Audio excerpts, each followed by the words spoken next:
जेव्हा हे असं टोक वरती येतं, दोन्ही साईडनी कट दिसतात ना पानाच्या टोकावरती, टिप वरती, तेव्हा समजून जायचं की आपल्याला कॅल्शियम डेफिशियन्सी आलेली आहे. बरोबर. त्याच वेळेस तुम्हाला कॅल्शियमनी पोगे भरणी केली तरी चालेल किंवा खालून कॅल्शियम नायट्रेट दिलं तरी चालेल. आता हा पिलबाग आहे, आपण इथून हे सोडू शकतो, तर याच्यामध्ये आपण कॅल्शियम नायट्रेट दिलं तरी चालेल, मग खालून सोडलं तरी चालेल.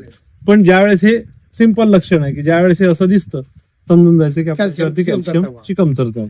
आणि तुमच्या याच्यावरती अगोदर दाखवलं मी, तुमच्या जवळचं जे पान आहे ते पहा ना ते नीट. त्याला म्हणतात पानाच्या मार्जिन, काठ जे आहेत ते जेव्हा असे वाढायला लागतात त्यावेळेस ती पोटॅशियम डेफिशियन्सी राहते, पोटॅशची कमतरता झालेली आहे. त्याचं कारण आता आम्ही व्हिडिओ शूट मध्ये घेतलं.